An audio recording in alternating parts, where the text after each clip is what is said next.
Bom dia, senhoras e senhores. Sejam bem-vindos à teleconferência de resultados da Cyrela Brasil Realty S.A., referentes aos resultados do segundo trimestre de 2025. Estão presentes hoje conosco Rafael Horn, CEO, e Miguel Mickelberg, CFO e diretor de Relações com Investidores. Informamos que a apresentação está sendo gravada e traduzida simultaneamente. A tradução está disponível clicando no botão Interpretation. Para aqueles ouvindo a conferência em inglês, há a opção de silenciar o áudio original em português, clicando em Mute Original Audio. Adicionalmente, para aqueles que desejam acessar a apresentação em inglês, a mesma pode ser encontrada no site de Relações com Investidores da companhia, ri.cirela.com.br. Durante a apresentação da companhia, todos os participantes estarão com o microfone desabilitado. Em seguida, daremos início à sessão de perguntas e respostas. Para fazer perguntas, clique no ícone Q&A e digite seu nome e companhia. Ao ser anunciado, uma solicitação para ativar seu microfone aparecerá na tela e, então, você deve ativar o seu microfone para fazer perguntas. Esclarecemos que eventuais declarações que possam ser feitas durante esta conferência, relativas às perspectivas de negócios da Cyrela, metas operacionais e financeiras, constituem-se em projeções da diretoria da companhia, que podem ou não ocorrer. Investidores devem compreender que fatores políticos, macroeconômicos e outros fatores operacionais podem afetar o futuro da companhia e conduzir a resultados que diferem materialmente daqueles expressos em tais condições, considerações futuras. Para abrir a teleconferência de resultados do segundo trimestre de 2025, passo a palavra para o Rafael Horn, diretor-presidente, que iniciará a apresentação. Por favor, senhor Rafael, o senhor pode prosseguir com a apresentação. Bom dia a todos. No segundo trimestre de 2025, a Cyrela demonstrou resiliência operacional e financeira em um cenário macroeconômico de maior complexidade, marcado pelos desdobramentos geopolíticos na conjuntura global e por novas elevações na taxa Selic, que a levaram para o patamar mais elevado desde 2006. Avançamos com nossa estratégia de crescimento, lançando 17 empreendimentos no trimestre, com GV de 2,9 bilhões. Nos primeiros 6 meses do ano, os lançamentos totalizaram 6,3 bilhões, valor 180% superior ao de 2024. As vendas contratadas somaram 2,2 bilhões no trimestre, crescimento de 31% em relação ao mesmo período de 2024. No acumulado 2025, as vendas totalizaram 4,4 bilhões, representando um crescimento de 32% em relação ao ano anterior. Esse desempenho levou o indicador de VSO de 12 meses para 52,3, patamar satisfatório que indica solidez em nossas operações, mesmo diante de um contexto mais desafiador. A boa performance operacional levou a resultados financeiros positivos. Registramos receita líquida de 2,1 bilhões, margem bruta de 32,7 e lucro líquido de 388 milhões no trimestre. No semestre, nossa receita totalizou 4,1 bilhões. A margem bruta atingiu 32,6 e o lucro líquido foi de 715 milhões, sendo todos esses indicadores superiores ao do período comparável de 2024. O ROI dos últimos 12 meses foi 19,5, refletindo a continuidade da trajetória de crescimento com rentabilidade e geração de valor para os nossos acionistas. O índice de endividamento líquido em relação ao patrimônio líquido manteve-se em patamar conservador em 2,7%. Com isso, a Cyrela reforça a solidez de sua estrutura de capital e seu compromisso com a manutenção dos índices financeiros saudáveis. Seguimos adotando critérios rigorosos na escolha dos nossos projetos e conservadorismo na nossa gestão financeira. Ao olhar para o restante de 2025, avançamos confiantes em nossa estratégia de desenvolver projetos diferenciados e proporcionar uma experiência única ao cliente, buscando sempre resultados sustentáveis no longo prazo.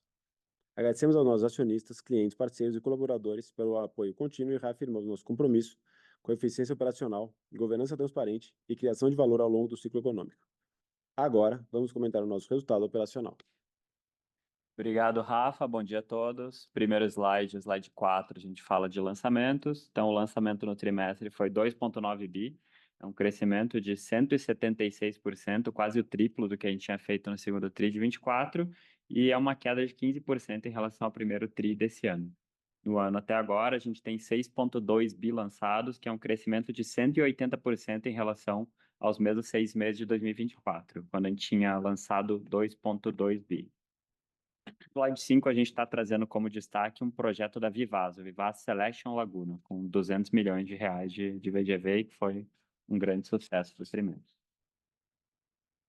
No slide 6, falando das vendas, no segundo TRI, as vendas foram de 2,2 bi, é um crescimento de 31% em relação ao segundo TRI de 2024 e um crescimento de 6% em relação ao primeiro TRI desse ano. No ano, a gente está com 4,4 bi de vendas, que é um crescimento de 32%. No slide 7, falando da velocidade de vendas, o VSO dos últimos 12 meses está em 52,3, ligeira variação negativa em relação ao primeiro TRI, quando tinha sido 52,6, e no lado direito do gráfico a gente vê a evolução de todas as safras lançadas desde o terceiro TRI de 2023. A safra que a gente lançou agora no segundo TRI, ela está 38% vendida, e a safra que a gente tinha lançado no primeiro TRI já está 45% vendida. Agora no slide 8, falando do estoque, a gente fechou o período com estoque de 13,4 bi, é um crescimento de aproximadamente 1 bi em relação ao estoque do primeiro TRI, principalmente pelo alto volume de lançamentos, e o estoque no percentual companhia está em 10 bilhões de reais. Falando de estoque pronto, no slide 9, o estoque pronto fechou o trimestre em 2 bilhões de reais, é um crescimento de 28% em relação ao primeiro TRI, principalmente por conta das entregas, VGV de estoque entregue de 525 milhões no período, e a gente teve uma venda de estoque pronto de 93 milhões de reais. Então, o estoque teve esse crescimento para 2 bi, e no percentual companhia, nosso estoque pronto é aproximadamente 1,7 bi. Agora, falando das entregas, no slide 10, a gente entregou 11 projetos no trimestre, com VGV de aproximadamente 2 bi. No ano, a gente tem 17 projetos entregues, com VGV de 2,7 bi, aproximadamente. Agora, a gente passa para o slide 12, para falar dos resultados financeiros. Receita líquida do trimestre foi 2,1 bi, é um crescimento de 13% em relação à receita do segundo TRI de 24 e de 8% em relação ao primeiro TRI desse ano. No ano, a gente atingiu receita de aproximadamente 4,1 bi, que é um crescimento de 18% em relação à receita de 6 meses do ano passado.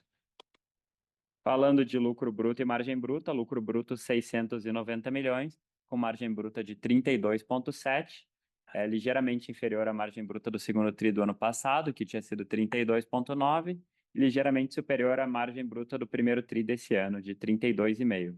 No ano, lucro bruto acumulado de 1,3 bi e uma margem bruta de 32,6%, que está cerca de 40 bips acima da margem bruta dos 6 meses de 2024. Falando agora de lucro líquido e rentabilidade, no slide 13, lucro líquido do trimestre foi 388 milhões de reais, uma ligeira queda de 6% em relação ao lucro do segundo TRI de 2024 e um crescimento de 18% em relação ao primeiro TRI desse ano. A nossa margem líquida ficou em 18,4% nesse trimestre. No gráfico à direita, a gente vê a evolução do nosso ROI, né, o Return on Equity. Ele fechou esse trimestre, o ROI dos últimos 12 meses, em 19,5%, que é ligeiramente inferior aos 20,9% de ROI que a gente tinha no primeiro TRI desse ano, mas ele é bastante superior aos 15,5% de ROI que a gente tinha no segundo TRI de 2024. Falando agora de endividamento, a gente fechou o segundo TRI com 6,8 bi de dívida bruta e dívida líquida de 1,3 bi, o que representa um endividamento líquido sobre o patrimônio de 12,7%. E vale destacar, a nossa dívida, 84% dela é de longo prazo, vencimento de mais de 12 meses. Agora, para finalizar a breve apresentação, no slide 15 a gente fala sobre geração de caixa. A gente teve um consumo de caixa bastante elevado nesse trimestre de 392 milhões de reais. Se compara com um consumo de caixa de 61 milhões de reais no segundo TRI de 2024 e uma geração de caixa de 71 milhões de reais que tinha sido no primeiro TRI desse ano. Então, no ano acumulado, estamos com 320 milhões de reais de consumo de caixa, comparados a 69 milhões de reais de geração de caixa nos 6 meses de 2024. Bom, com isso finalizamos a apresentação. Podemos passar agora para as perguntas e respostas. Muito obrigado, pessoal. Obrigada. Iniciaremos agora a sessão de perguntas e respostas. Lembrando que, para fazer perguntas, clique no ícone Q&A e digite seu nome e companhia. Ao ser anunciado, uma solicitação para ativar seu microfone aparecerá na tela, e então você deve ativar o seu microfone para fazer perguntas. Nossa primeira pergunta vem de Gustavo Cambaúva, do BTG Pactual. Por favor, Gustavo, seu microfone já está liberado. Oi, bom dia a todos. Eu queria fazer duas perguntas aqui. A primeira em relação à geração de caixa, né? Vocês até apresentaram nesse último slide que não teve nada não recorrente. Eu queria entender um pouco mais, né, até que ponto que na geração de caixa desse segundo TRI, foi só uma concentração maior mesmo de desembolso com terreno no TRI, né, uma questão de calendário mesmo, ou se, enfim, teve alguma questão meio pontual aí de algum terreno específico que vocês compraram, e como é que vocês estão vendo evoluir ao longo do ano, né? Se a gente deve imaginar vamos dizer, volta a ter alguma geração de caixa no segundo semestre. E aí, até linkado a essa dúvida, segundo ponto que eu queria entender era um pouco em relação a dividendos, né? Se talvez, vamos dizer, essa queima de caixa maior e as compras maiores de terrenos talvez devem se traduzir em um dividendo menor aí esse ano, 2026, né? Se faz sentido, talvez a gente pensar em payout mínimo mesmo para esse ano, ou se vocês acham que tem espaço para pagar mais. É isso, obrigado, bom dia. Bom dia, Cambaúva. Obrigado pela pergunta.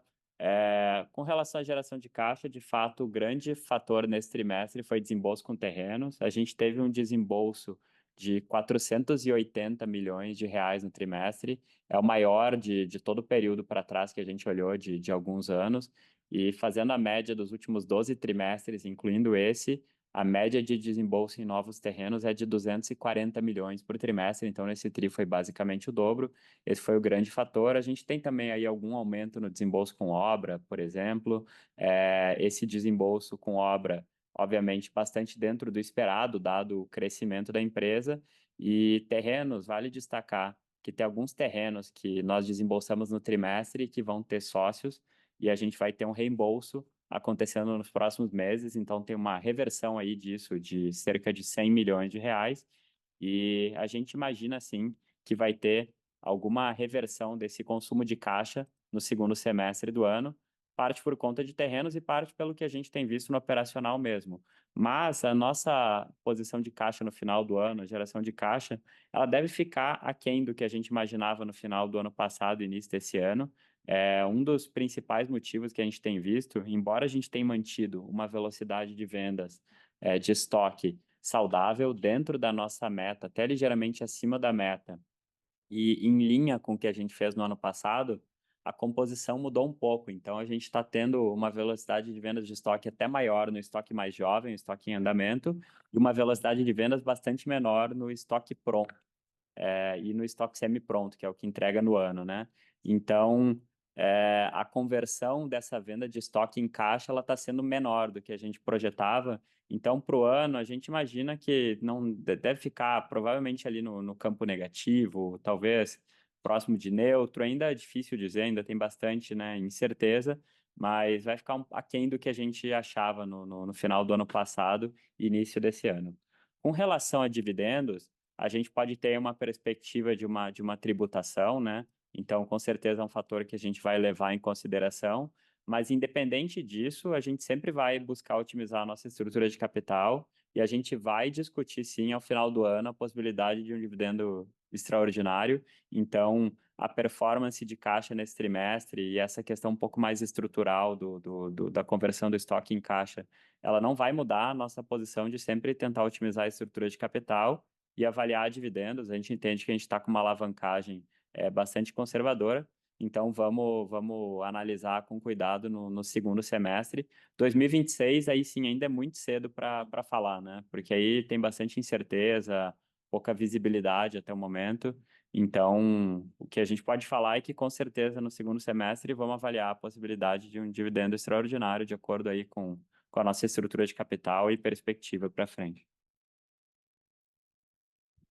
Tá ótimo, obrigado, Miguel, bom dia. Nossa próxima pergunta vem da senhora Fanny Oreng, do Santander. Por favor, Fanny, seu microfone já está liberado.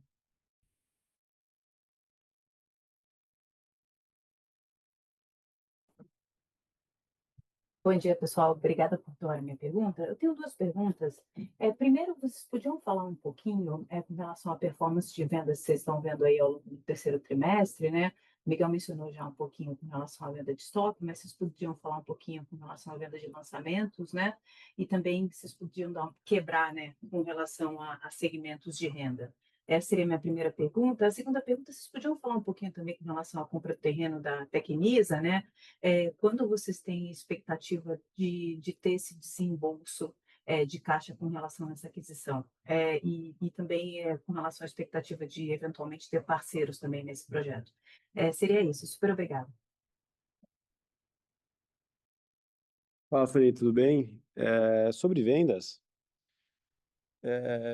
eu acho que estão bem dentro do nosso cronograma, do nosso esperado, né? Ou seja, Brasil não é fácil, mas eu acho que está bastante em linha com o que a gente esperava.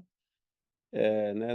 Não é semifinal de Wimbledon, né? Não é para qualquer um, né? Mas acho que para quem tem produto muito bom, marca, força de vendas forte, acho que está dando para tá bastante de acordo com a nossa expectativa. Então a gente continua animado.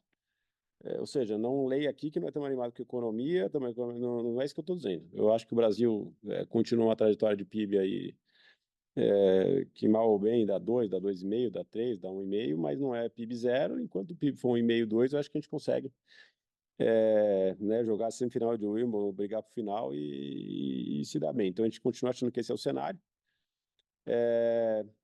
E a gente continua animado, trabalhando bastante. Então, acho que está tudo ok. Acho que, obviamente, a baixa renda é o VSO mais alto, né? Mas aí não é só para nós, acho que é para o mercado e a dinâmica de segmento mesmo. Mas eu acho que classe média, classe alta, a gente continua bastante animado, né? Lançamos um Epic agora que é classe alta, foi super bem. Os nossos produtos de classe média estão indo bem. Então so far, so good. Graças a Deus. Fanny, bom dia, Miguel aqui. Com relação ao terreno da Tecnisa, que foi objeto ali de comunicado ao mercado nosso no final de junho, continuamos fazendo as análises, condições resolutivas ainda não foram superadas, e existe sim uma possibilidade de que elas sejam superadas dentro do ano, com daí o subsequente pagamento do valor do terreno, mas ainda é muito cedo para dizer, ainda estamos nessas fases de análise. Perfeito, Miguel. Tá bom. Obrigada, Rafael. Obrigada, Miguel. Nossa próxima pergunta vem do senhor Pedro Lobato, do Bradesco.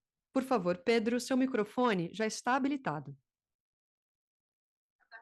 Bom dia, Rafa, Miguel, obrigado pelo espaço. São duas perguntas aqui também do nosso lado. A primeira é mais no ponto da receita, né, que, enfim, acabou crescendo um pouco abaixo da expectativa. A gente entende que tem aí a questão contábil aí que acaba pesando bastante, mas queria, enfim, ouvir de vocês aí que pode ter divergido aí das expectativas de crescimento do consenso no geral com o apresentado, e também entender se faz sentido aí pensar numa aceleração aí dessa receita para o segundo semestre, enfim, dado que o backlog aí tem crescido bem mais do que foi o crescimento reportado aí da receita no TRI. E a segunda é mais um pouco no ponto da Vivaz, né? Entender que patamar de margem bruta vocês estão vendo aí para os novos projetos e como que se compara aí com, enfim, as safras que estão terminando aí a construção. Obrigado. Bom dia, Pedro. Obrigado pelas perguntas. De fato, a gente tem visto que as nossas vendas, que vão ser reconhecidas via consolidação, elas estão crescendo mais rápido do que a nossa receita bruta, né? Que seria o comparável, né? As vendas que são reconhecidas via consolidação acabam virando receita bruta depois. Então, nos últimos 12 meses, as vendas reconhecidas por consolidação são 11,1 bi, e a receita bruta reconhecida 8,8 bi. Então tem um gap de pouco mais de 2 bi aí. Nos 6 meses desse ano, a gente tem quase 4,9 bi de vendas, consolidação, e 4 bi 150, mais ou menos, de receita bruta. Então tem um gap aí de uns 750 milhões de reais. Como você bem observou, isso acaba se transformando num crescimento mais rápido da margem da receita backlog do que a receita de balanço, né? Então, no ano, a gente tem crescimento das vendas percentual Cyrela 32%, crescimento de receita 18%. Tem alguns motivos para explicar isso. Um deles é que nós tivemos um volume grande de lançamentos no segundo TRI que ainda não foram reconhecidos contabilmente por não terem superado as condições resolutivas da incorporação. Um outro fator é que a gente tem uma aceleração na Vivaz, e na Vivaz o reconhecimento inicial de receita ele é menor, porque o terreno costuma representar um percentual menor do COGS do que os projetos de média alta renda. Por outro lado, o ciclo da Vivaz ele é mais rápido, então leva relativamente pouco tempo para fazer esse catch-up conforme inicia a obra, né? Ele inicia mais rápido, ela tem uma duração menor. Então, a gente imagina que esse gap, que de fato agora está grande, ele deve fechar um pouco ao longo aí dos próximos trimestres. É difícil de falar especificamente segundo semestre, né? Porque vai depender muito de performance de lançamentos, que acaba tendo um peso grande dentro da nossa receita, mas a gente imagina assim que deve fechar um pouquinho esse gap e deve ter um crescimento da receita. A gente viu algo parecido assim com isso no ano passado, também teve uma aceleração, e principalmente no quarto TRI, mas vamos ver, é difícil dizer especificamente para o ano, mas estruturalmente a gente vê sim esse movimento. Com relação à margem bruta da Vivaz, a gente há algum tempo já vem vendo uma melhora. A nossa margem bruta reportada no trimestre de Vivaz já está em 33 e um pouquinho, e a gente viu alguns projetos com margens brutas ali de 36 e pouco. É difícil dizer se esse vai ser um patamar recorrente, depende de condições de mercado, preço de terreno, né, custo de obra, preço de venda, como vocês bem sabem, mas de fato a gente tem visto uma margem um pouquinho melhor em alguns projetos do que a gente imaginava, digamos, um ano atrás, né, um ano e pouco atrás. Se isso continuar, é possível que essa margem reportada da Vivaz, a margem bruta, continue crescendo. A margem bruta dos projetos que a gente está entregando agora, ela é ali abaixo de 30, entre 26, 27 até uns 29, mais ou menos, porque são projetos que foram afetados por aquele ciclo de inflação mais alta. Então, esses projetos eles estão representando cada vez uma parte menor da receita da Vivaz, e aí os projetos novos estão com margem acima desse 33, 34, estão começando a pesar um pouco mais, e é por isso que essa margem reportada subiu bastante no primeiro TRI e segundo TRI desse ano. Tá ótimo, Miguel. Obrigado, bom fim de semana. Nossa próxima pergunta vem do Rafael Heder, do Safra. Por favor, Rafael, seu microfone já está liberado. Obrigado pelo espaço. Eu queria abordar dois pontos. O primeiro ainda na questão dos terrenos. Vocês até colocaram lá no release, né, que vocês escrituraram aí 9 terrenos em São Paulo, que era quase 4 bi de VGV. Queria ver se vocês podiam falar um pouco mais sobre esses terrenos e quando que vocês esperam lançar, entra tipo no pipeline de lançamento de qual ano. E também só dos terrenos lá do Rio de Janeiro, da Terra Encantada e da Península, de como que está a expectativa de lançamento de vocês deles hoje. E o segundo ponto, eu queria abordar um pouco mais a questão do PJ, né? Entender agora que encareceu um pouco mais esse PJ, se nos novos lançamentos vocês já fizeram alguns cálculos de qual que poderia ser o impacto na margem bruta deles. Obrigado.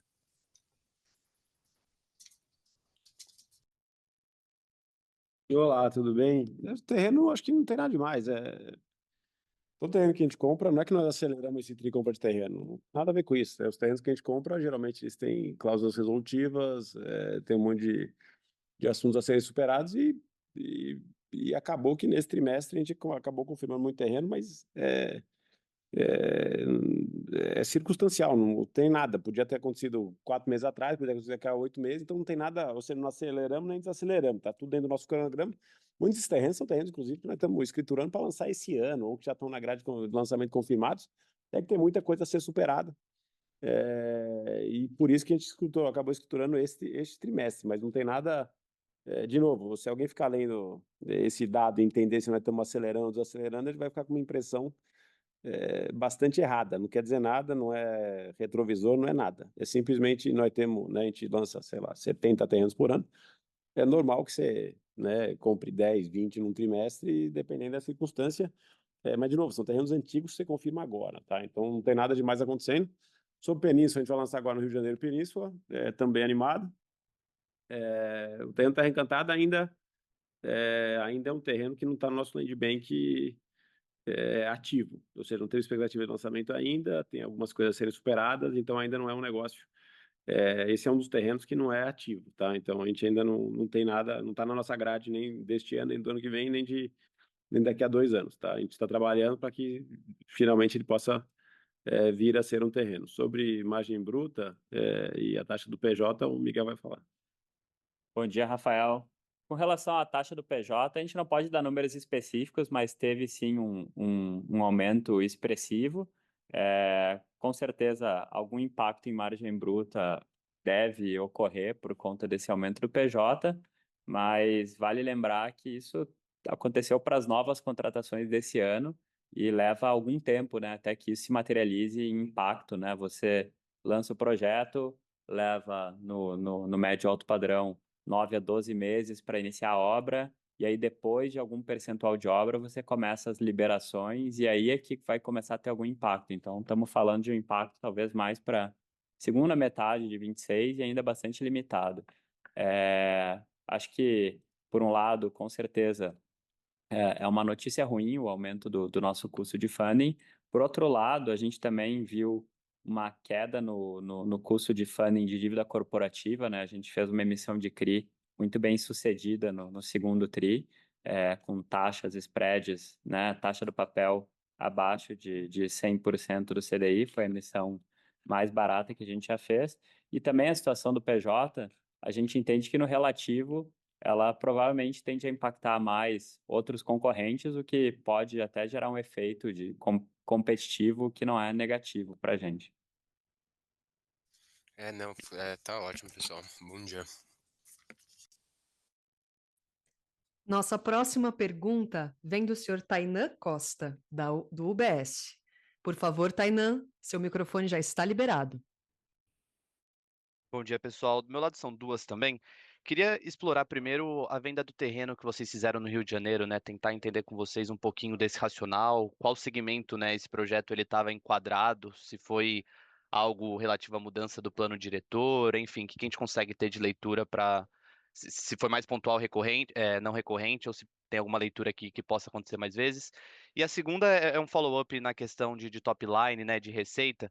Né, acho que o Miguel bem comentou alguns pontos que impactaram o TRI, né, um volume grande de lançamentos que não superaram cláusula suspensiva, teve a aceleração da Vivaz, mas de uma forma estrutural, né, dado esse novo patamar da companhia, né, rodando agora um maior número de canteiros, o próprio cenário de mão de obra um pouco mais desafiador, alguns peers comentando atraso, né, de fornecedores. Tem alguma leitura aqui assim de mudança na curva de construção de vocês frente ao histórico? Se isso eventualmente poderia estar acontecendo com um maior número de meses? E na ponta, né, se vocês estão vendo algum atraso, né, dos projetos que estão sendo entregues agora metade do ano e também para 26. Acho que seria mais essas duas perguntas, pessoal. Obrigado.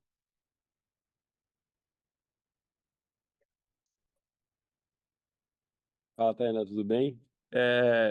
De novo, a pergunta sobre Land Bank, o terreno pontal que nós vendemos no Rio de Janeiro, não adianta tentar entender o que está acontecendo com a empresa por movimentação de Land Bank, ou seja, é um terreno que nós compramos ele em, sei lá, vou chutar aqui, 2012, tinha um monte de cláusula resolutiva, era parte de um terreno maior, que se a gente não confirmasse o terreno maior, a gente tinha que ficar com um terreno menor.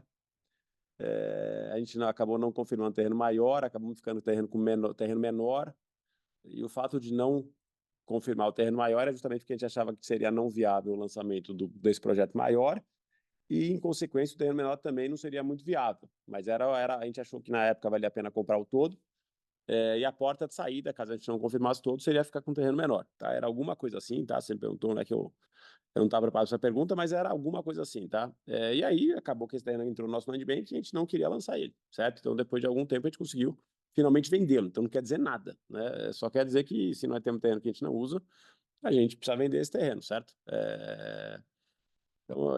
Então, é isso sobre o terreno do Pontal. Sobre fornecedores, sobre prazos, sobre etc e tal, de novo, eu acho que o Brasil é difícil, certo? O Brasil não está preparado para crescimento, né? Falta mão de obra, etc e tal, né? Mas eu acho que por acaso são coisas que jogam a nosso favor, né? Então, quando está difícil conseguir empreiteiro, conseguir mão de obra, os empreiteiros buscam geralmente os parceiros mais sólidos, mais confiáveis, mais recorrentes, que eles têm garantia que vão receber. Então, de novo, semifinal de Wimbledon é bom, né? Tem desafio, mas é difícil chegar lá, mas é legal jogar, né? Então, a gente não está vendo nada muito anormal, ou seja, é a dor crônica e constante de trabalhar no Brasil. Só que nós não estamos vendo grandes estouros grandes atrasos de obra, etc e tal, né? Ou seja, tivemos um ou outro pontual, uma ou outra safra, mas acho que hoje estamos bastante bem organizados. Sim, existe a dor crônica, mas é uma dor que a gente já está acostumado, né? Não sei se você lembra, mas o Nadal tinha um problema no tornozelo que ele jogava com essa dor, né? Então isso aí é uma dor que a gente convive com isso aí todo dia, né? Mas acho que não é desculpa para nada, né? Não podemos ficar estourando prazo por causa disso e é jogo normal, né? Tá tudo mais ou menos equacionado e vamos continuar o jogo aí. Combinado, Rafa. Obrigado. Bom dia, pessoal. Nossa próxima pergunta vem do senhor Marcelo Mota, do JP Morgan. Marcelo, seu microfone já está habilitado. Marcelo Mota parece estar com alguns problemas técnicos. Passaremos então para a próxima questão, retomando em seguida a questão de Marcelo. Nossa próxima pergunta será de Piero Trota, do Citibank. Por favor, Piero, seu microfone já está habilitado. Bom dia, pessoal. Obrigado pelo call. Eu tenho duas perguntas. A primeira é a respeito das despesas com vendas. A gente teve um aumento um pouco mais relevante na linha de stand de vendas, na parte de mídia e também em outras despesas comerciais. Se vocês pudessem comentar, o que foi que ocasionou esse aumento mais relevante e até se puder lembrar o que tem, o que entra nessa linha de outras despesas comerciais, seria ótimo. E a segunda pergunta, seria a respeito do que vocês enxergam de limitação para tamanho da empresa. Se é volume de lançamentos, se é time de vendas, número de canteiros. Eu queria entender um pouco mais sobre a visão de vocês nisso, independente do cenário macro, né? Uma questão Cyrela mesmo. É isso do meu lado. Obrigado.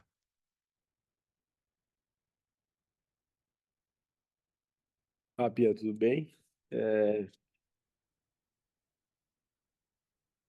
Acho que a gente não trabalha muito por volume, né? Eu acho que, não sei se a pergunta é se existe um limite.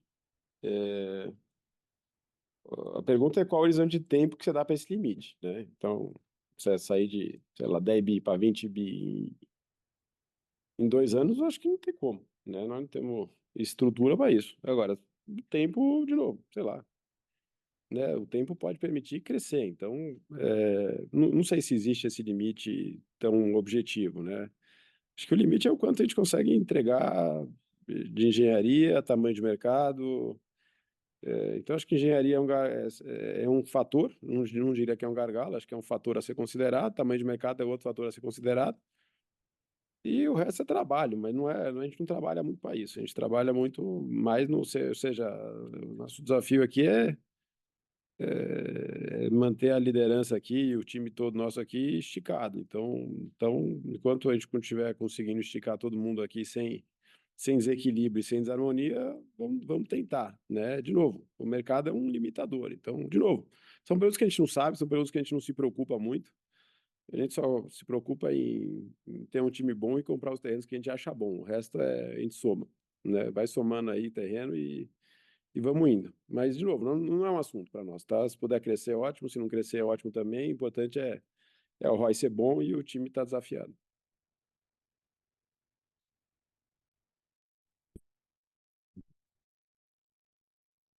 Bom dia, Piero, Miguel aqui. Com relação às despesas comerciais, de fato, a gente teve um crescimento das despesas comerciais no trimestre que foi superior ao crescimento das vendas, mas esse crescimento que a gente tem em mídia stand, de 37% em stand e 47% em mídia, ele está muito mais associado a lançamentos, né? Porque as nossas despesas comerciais de mídia stand são muito carregadas no início do projeto, quando a gente constrói o stand, faz o decorado, faz toda a campanha publicitária, vídeo, etc., meeting, né? Então é natural. E a gente teve nesse trimestre um crescimento de 32% nas vendas, mas de 180% nos lançamentos. Então, é natural que essas linhas tenham crescido aí um pouco mais do que as vendas.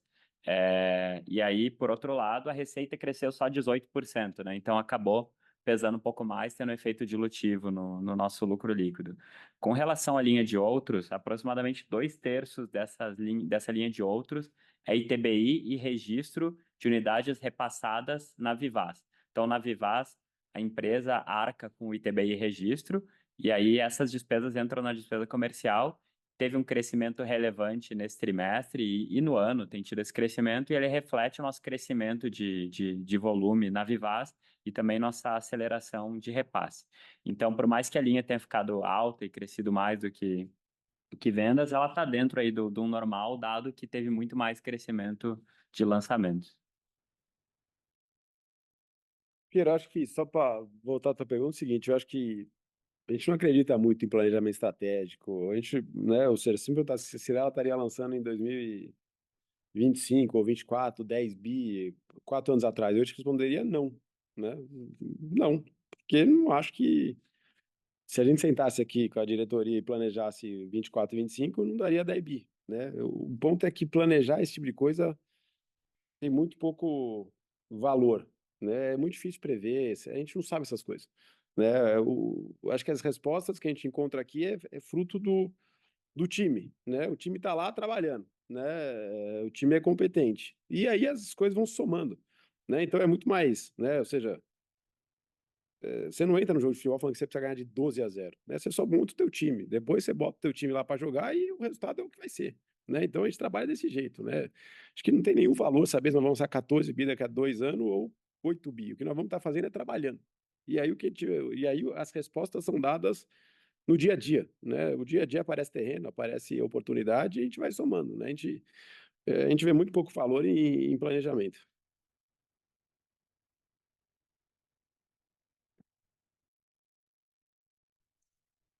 Nossa próxima pergunta vem do senhor Igor Machado, do Goldman Sachs. Por favor, Igor, seu microfone já está habilitado.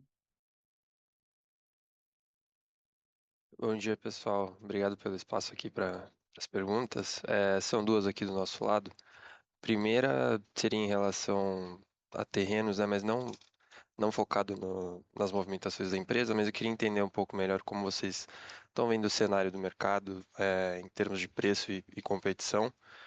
E pensando aí sim nas compras futuras da Cyrela, se estariam mais focadas em terrenos para projetos de baixa renda.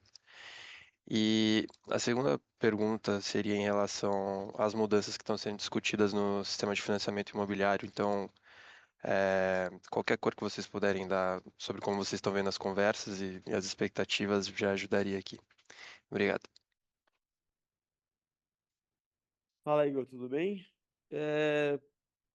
Eu acho que todos os segmentos estão ok, tá? Então, agora, guidance de terreno, como é que nós vamos comprar terreno, aonde, isso a gente não dá aqui, tá? Mas eu acho que todos os segmentos são mais ou menos ok.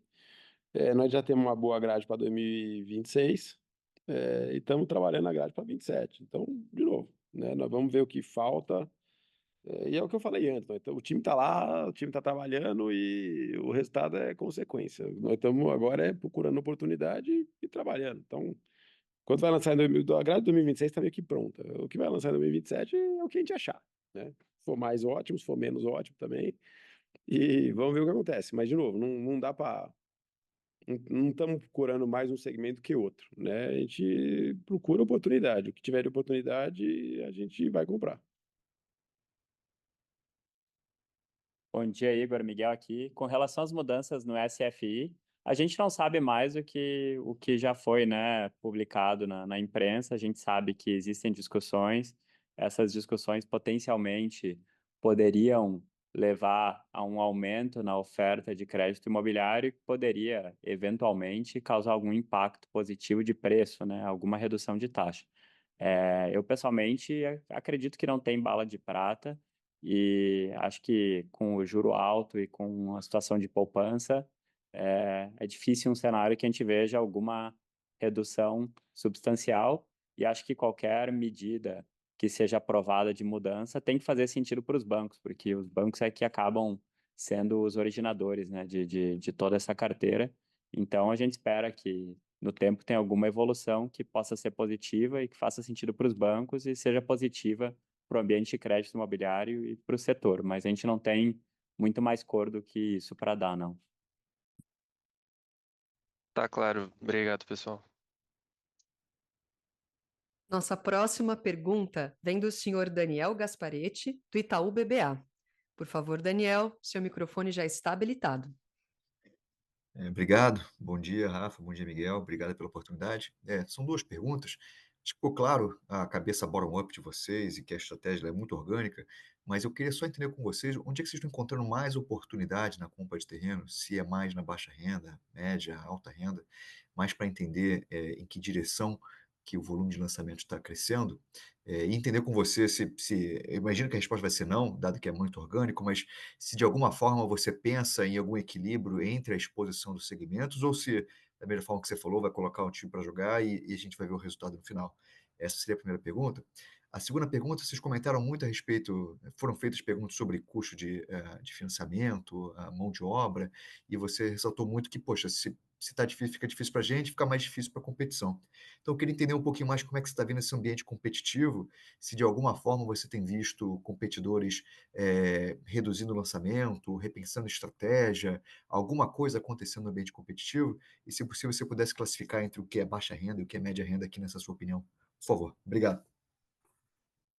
Fala, Gaspar, tudo bem? Não tem, devia ter limitação de perguntas, foi umas 18, né? Mas eu vou tentar responder as 18. Vamos lá. Sobre, eu acho que finalmente, Gaspar, acho que a gente aprendeu a trabalhar em escala. Eu acho que hoje a escala joga a favor da Cirela, né? Eu acho que depois de abrir o capital, os primeiros anos, né, era mais fácil trabalhar com menos projeto que com mais, né? Trabalhar com mais da mesma rentabilidade era mais difícil. Eu acho que hoje, finalmente, depois de vários anos aí na luta, acho que a escala joga a nosso favor. Então, o time é muito preparado para o tamanho, o time é muito qualificado, a gente consegue investir mais em marketing, a gente consegue investir em projetos diferenciados, a gente consegue investir em empresa de vendas, a gente consegue ter acesso a mais terrenos, a gente consegue ter acesso a fornecedores. Então, acho que a escala joga a nosso favor. Então, de novo, você perguntar, tem vantagem de escala hoje, hoje no segmento de construção? Eu te falaria que, surpreendentemente, eu acredito que sim, né? Se eu perguntasse 10 anos atrás, eu ia falar não, eu ia falar que escala joga contra. Hoje eu acho que escala joga a favor, só que é difícil aprender a jogar esse jogo. Acho que, graças a Deus e graças ao time aqui, finalmente a gente aprendeu. Então, a escala joga a nosso favor, seja para fornecedor, seja para venda, seja para todos os segmentos. A segunda pergunta, se você já falou que já imagina que não, e você tem razão. Ou seja, baixa renda consome muito pouco capital, né? Então, ou seja, se nós temos algum problema filosófico em lançar 10 bi por marca ou 30 bi por marca, filosoficamente nós não temos. Agora, nós temos um limite de capital, e nós temos um limite aí de terrenos, de engenharia, de vendas, de mercado. Então, ou seja, cada marca tem seus responsáveis, né? Então, cada um trabalha para ter o máximo que ele consegue, né? Ou seja, enquanto tiver terreno bom e tiver orçamento para isso, e time para construir, vamos fazer. Então, ou seja, para nós tanto faz se nós vamos lançar 10 bi de 3 bi em cada marca, ou 6 bi numa marca e 2 na outra. Agora, para cada líder, para ele faz alguma diferença, né? Ou seja, ele, né, cada um tem o seu PNL, né? Então, o Rio tem o seu PNL, São Paulo tem o seu PNL, então cada um tenta fazer o melhor possível, né? Então, Mas, de novo, é bottom-up, né? Ou seja, o Rio, que ele trouxer de negócio bom e tiver caixa, vamos fazer. Agora, uma hora vai bater em orçamento, né? Então, agora, tirando a questão de orçamento, quanto mais oportunidade a gente achar nas marcas, melhor nós vamos fazer. Ou seja, nós não temos nós queremos 30% por marca. Não faz nenhum sentido, né? Nós podemos ter 80 de uma marca, 20 da outra, no ano seguinte ter 80 de uma e 20 da outra, se mudar a dinâmica, né? Para nós é 100% bottom-up. E, de novo, não achem que nós não fazemos nenhum planejamento, nós fazemos, né? Mas a gente só não vê muito valor. A gente faz para ter uma indicação, né? Só para ter um roteiro, para ter um sanity check, para ter desafio.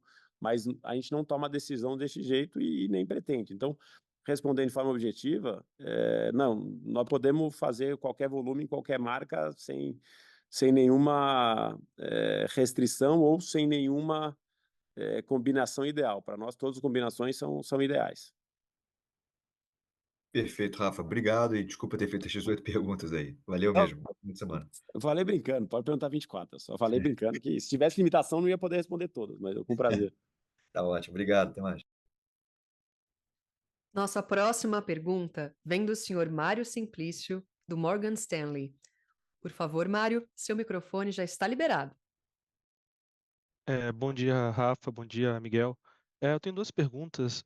A primeira é só como tem sido o ambiente de repasse de extratos nesse TRI, como vocês estão vendo o terceiro Q, considerando o patamar de juros mais alto. E a minha segunda pergunta é, considerando que teve o aumento no estoque pronto nesse trimestre, se vocês poderiam abrir ou dar algum colo de quanto das entregas desse ano já estão vendidas. Bom dia, Mário. Obrigado pela pergunta.